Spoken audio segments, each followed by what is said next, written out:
The sugar industry is a long way off from being on steady ground, according to Minister of Finance Winston Jordan. However, the finance minister believes that what government has been able to do so far is to stem the hemorrhaging of resources. He said presently efforts are being made to have the industry return to strong footing.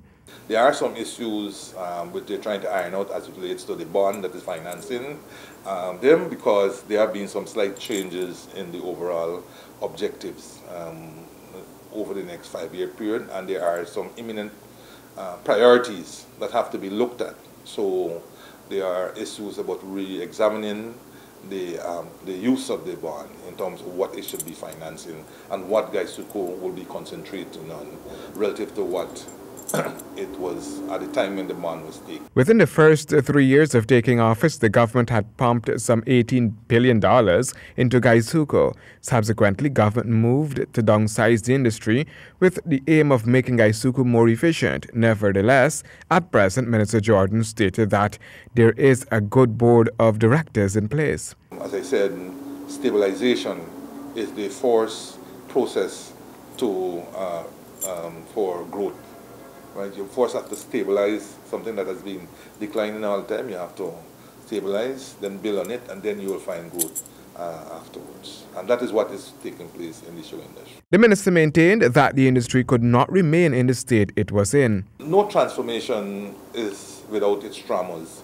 And given the history of sugar in Guyana, which is the reason why virtually all of us are here, and given the strong attachment and interrelationships of the sugar industry to the rest of the economy, it would have been expected that any major adjustment to the industry will have significant impacts for the rest of the economy and, of course, those people.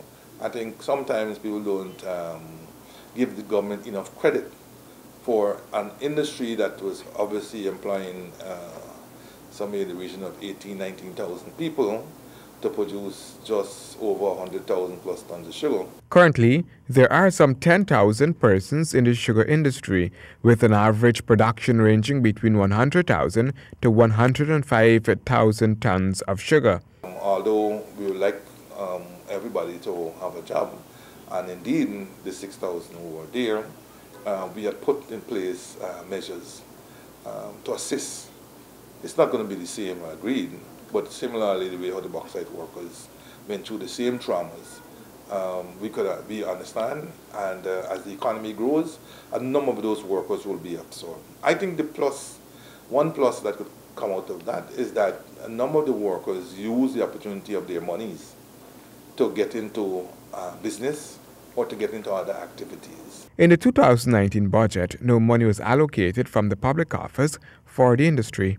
Handel Duncan, HGP Nightly News.